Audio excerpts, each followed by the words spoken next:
আসসালামু আলাইকুম। আজকের ভিডিওটি সবার জন্য নয়, তবে কারোর জন্য এই ভিডিওটি হতে পারে তার রোগ নিরাময়ের সঠিক গাইডলাইন। এবং এরকম একটি ভিডিও হয়তো আপনি বহুদিন ধরে অনলাইনে, ইউটিউবে বিভিন্ন জায়গায় খুঁজছেন কিন্তু পাননি। ভিডিওটি একটু বড়, কিন্তু ভিডিওর প্রত্যেকটি কথাই অত্যন্ত গুরুত্বপূর্ণ এবং গবেষণালব্ধ জ্ঞান দ্বারা পরিপূর্ণ। তাই ভিডিওটি স্কিপ করবেন না। আজকের ভিডিওতে এমন একটি রোগ নিয়ে কথা বলবো যে রোগের এখন পর্যন্ত প্রমাণিত কার্যকরী কোনো ওষুধ নেই। এটি একটি নীরব রোগ যা কেবল আক্রান্ত ব্যক্তিই বুঝতে পারেন। তো চলুন কথা না বাড়িয়ে শুরু করা যাক। সারাক্ষণ কানের কাছে ঝিঝি, শোষো, মৌমাছির চাকের মতো বনবন শব্দ, বাতাসের আওয়াজের মতো বা ঝড়ের গতির মতো শ শ শব্দ, মনে হচ্ছে কোথাও মোবাইলে রিংটোন বাজছে, গাড়ি যাচ্ছে বা ইঞ্জিন চলছে, এবং এই শব্দের কারণে আপনার মনোযোগ বাধাগ্রস্ত হচ্ছে। কখনো ঘুমের সমস্যা হচ্ছে, কখনো আপনার কাজের ব্যাঘাত ঘটছে, অর্থাৎ এক কথায় আপনার পুরো লাইফটাই বিভিন্নভাবে বাধাগ্রস্ত হচ্ছে। হ্যাঁ, এটি হলো টিনিটাস। একটি ছোট্ট শব্দ, কিন্তু একজন মানুষের পুরো জীবনটাকেই পাল্টে দিতে পারে এই টিনিটাস। আজকের ভিডিওতে আমরা জানবো টিনিটাস কি, কেন হয়, টিনিটাসের লক্ষণ কি এবং টিনিটাসের সব থেকে কার্যকরী চিকিৎসা ব্যবস্থা কি। দর্শক, আমি আছি আপনাদের সাথে ডাক্তার আব্দুল কাইয়ুম খান, ইন্টিগ্রেটিভ মেডিসিন ও আকুপাংচার স্পেশালিস্ট। টিনিটাস হলো এমন এক ধরনের শ্রবণজনিত অনুভূতি যেখানে বাস্তবে কোনো বাহ্যিক শব্দ না থাকলেও রোগী কানে বা মাথার ভিতরে বিভিন্ন ধরনের শব্দ শুনতে পান। যেমন বিজবিজ, সিটি, গুঞ্জন, হুইসেল, হামিং, চিচি, এমনকি ইঞ্জিন চলার মতো শব্দ হতে পারে। আবার কখনো এরকম শব্দ হয় যেন মনে হচ্ছে যে সব সময় আপনার কানের মধ্যে এক ধরনের বাতাস, অর্থাৎ ঝড়ের যে শব্দ, সে ধরনের শব্দ কিন্তু অনেক সময় কানের মধ্যে তৈরি হয়।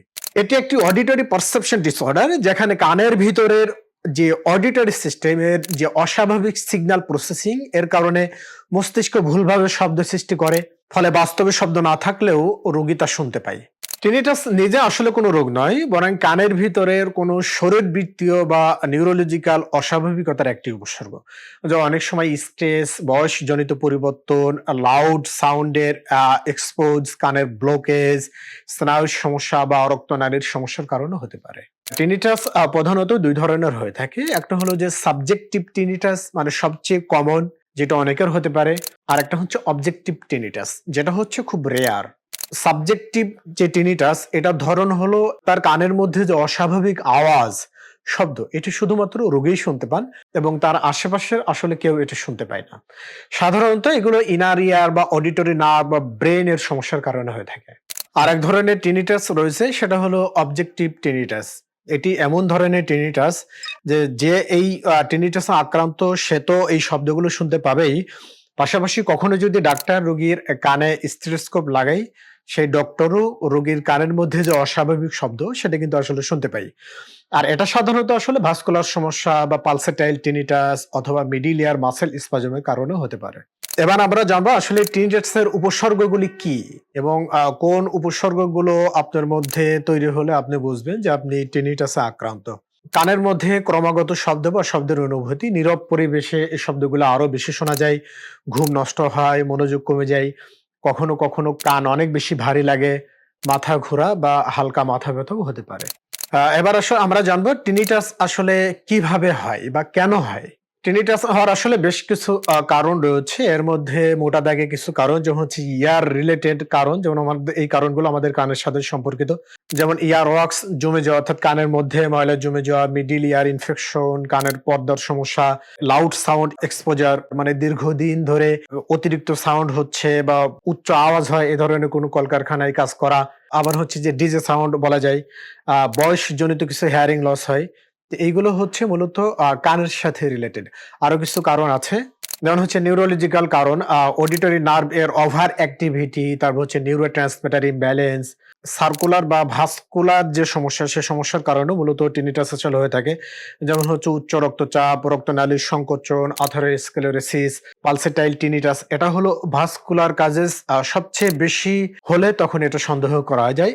কিছু ওষুধের কারণেও মূলত আসলে টিনিটাস তৈরি হতে পারে। যেমন হচ্ছে অ্যাসপিরিন হাই ডোজে যদি দীর্ঘদিন ধরে ইউজ করা হয়, তারপরে হচ্ছে NSAID ড্রাগ, তারপর হচ্ছে অ্যামনেগ্লাইকোসাইড, অ্যান্টিবায়োটিক্স, কেমোথেরাপি ড্রাগস বা লুফ ডায়ুরেটিক্স, এই ড্রাগগুলোও যদি দীর্ঘদিন ধরে সেবন করা হয় তাহলেও কিন্তু এটি টিনিটাসের অন্যতম একটি কারণ হতে পারে। এছাড়াও টিনিটাস তৈরি হওয়ার অন্যতম একটি কারণ হলো আসলে মানসিক সমস্যা বা মানসিক কারণ। কখনো কখনো স্ট্রেস, এনজাইটি, ডিপ্রেশন এইগুলোকে টিনিটাস হওয়ার জন্য খুব বেশিভাবে ট্রিগার করে। অর্থাৎ টিনিটাস যদি না থাকে তারপরেও টিনিটাস হওয়ার জন্য যে উপযুক্ত পরিবেশ সেটা তৈরি করে। আর টিনিটাস যদি থাকে তাহলে এই স্ট্রেস বা আদার্স যে সমস্যাগুলো আছে, মানসিক সমস্যাগুলো আছে, এগুলো টিনিটাসকে বাড়ার জন্য সহযোগিতা করে। টিনিটাস হওয়ার আসলে আরো কিছু কারণ রয়েছে। যেমন আমরা যদি বলি যে thyroid disorder, anaemia, diabetes, neuropathy, তারপরে cervical muscle tension, autoimmune disease.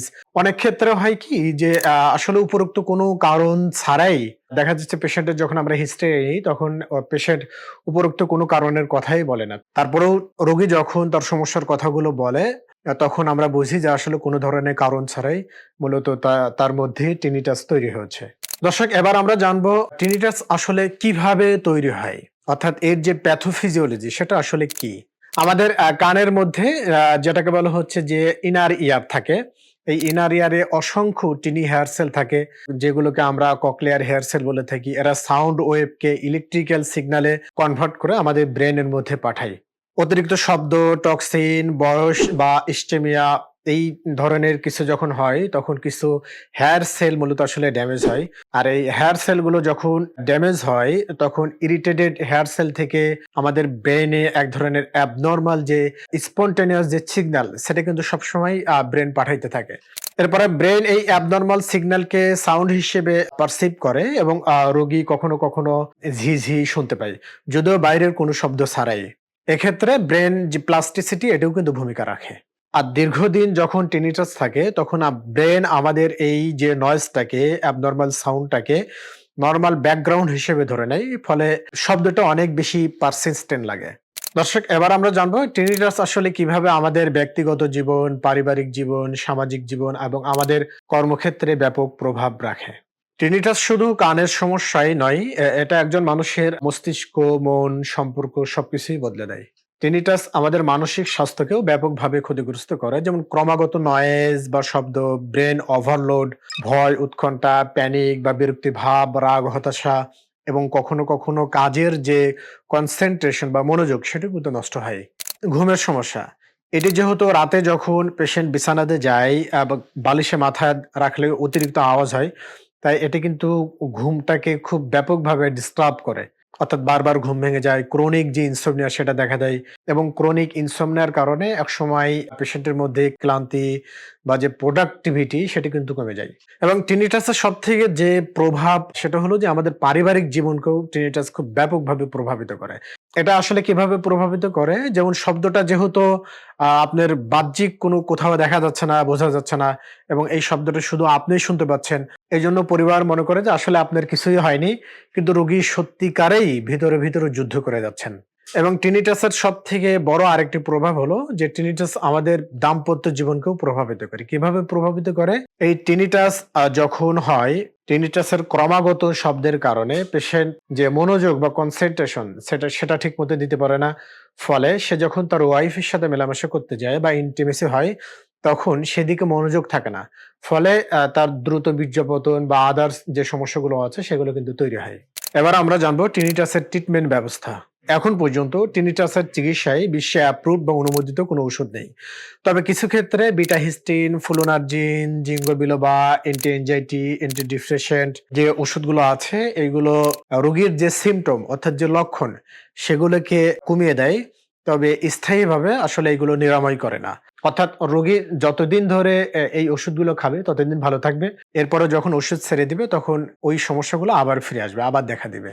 তবে টিনিটাসের চিকিৎসায় কিছু গাইডলাইন রয়েছে, যেমন হচ্ছে সিবিটি অর্থাৎ কগনিটিভ বিহেভিয়ারাল থেরাপি এবং সাউন্ড থেরাপি, যেগুলো মানসিক কষ্ট কমায়।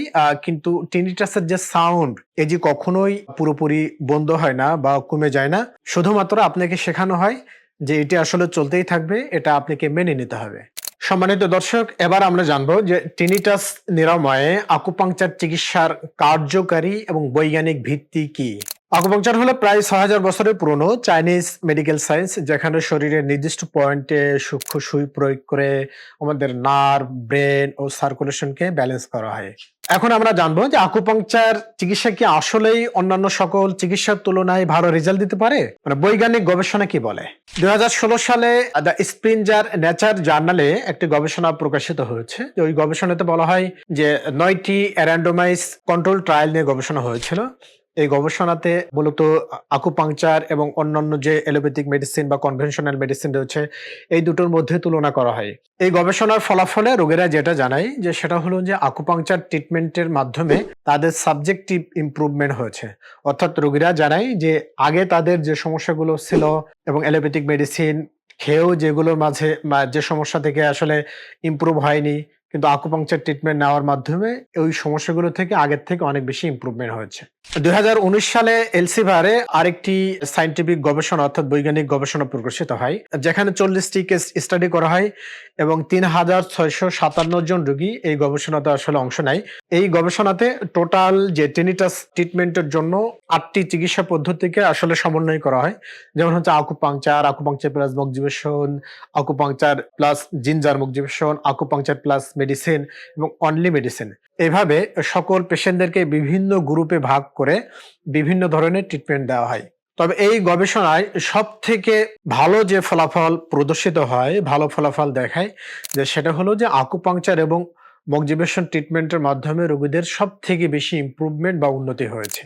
2016 সালে হিবেই হসপিটাল চায়নাতে আরেকটি গবেষণা হয়, যেখানে 34 জন ক্রনিক টিনিটাস পেশেন্টকে বেছে নেওয়া হয় এবং এই 34 জন রোগীর ট্রিটমেন্ট 4 থেকে 11 মাস ব্যাপী হয়েছিল। এখানে রোগীদেরকে স্পেসিফিক আকুপাংচার এবং জিঞ্জার মকজিবেশন দেওয়া হয়েছিল এবং এই গবেষণার শেষে রোগীরা যে রেজাল্ট দেয় সেটা হচ্ছে যে টোটাল ইফেক্টিভ রেট 91.18% এবং সম্পূর্ণ রিকভারি হয়েছে যে 64.17%। এবং এই যে রিকভারিটা হয়েছে যেটা পরবর্তীতে আর ফিরে আসেনি, মানে এই টেনিটাসটা আর কখনো রিপ্লেস হয়নি। এছাড়াও চায়নাতে ছোটখাটো অনেক ক্লিনিক্যাল ট্রায়াল এবং গবেষণা হয়েছে এবং এই গবেষণাগুলোতে দেখা গিয়েছে যে আমাদের কানের আশেপাশে যতগুলো আকু পয়েন্ট আছে, এই আকু পয়েন্টে যখন আকুপাংচারের সাথে জিঞ্জার মকজিবেশন যোগ করা হয়, তখন যে ক্রনিক ও ইনট্রাক্টেবল টিনিটাস, এই টিনিটাসের যে ইফেক্টিভ রেট সেটা 60 থেকে 90% পর্যন্ত কমে গেছে, সেটা দেখা গিয়েছে, যেখানে ওষুধের মাধ্যমে তেমন কোনো ইমপ্রুভমেন্ট আসলে চোখে পড়েনি। টিনিটাসের চিকিৎসায় এই সমস্ত গবেষণালব্ধ ডেটা বা তথ্য স্পষ্ট করে বলছে যে আকুপাংচার এবং জিঞ্জার মকজিবেশন টিনিটাস ম্যানেজমেন্টের সবচেয়ে বেশি প্রোমোজিং, ফিজিওলজিক্যালি মাল্টি টার্গেটেড এবং গবেষণা ভিত্তিক একটি প্রমাণিত ও কার্যকরী চিকিৎসা ব্যবস্থা। তাই টিনিটাস নিরাময়ে আকুপাংচার চিকিৎসা হতে পারে আপনার জন্য সবচেয়ে বেটার অপশন। দর্শক, আপনি যদি দীর্ঘদিন ধরে টিনিটাসে আক্রান্ত হয়ে থাকেন এবং বিভিন্ন ট্রিটমেন্ট করে যদি ফলাফল না পেয়ে থাকেন, তাহলে আর দেরি না করে এখনই আমাদের সাথে যোগাযোগ করুন। তবে আকুপাংচার চিকিৎসা তখনই আপনার জন্য বেটার এবং নিরাপদ যখন আপনি এই আকুপাংচার চিকিৎসা, আকুপাংচারে যারা এক্সপার্ট বা দক্ষ নলেজেবল পারসন, আকুপাংচারের উপর যাদের হাইলি ডিগ্রি রয়েছে, আপনি যদি তাদের থেকে আকুপাংচার নেন তাহলে তখনই এটি আপনার জন্য বেটার অপশন হবে।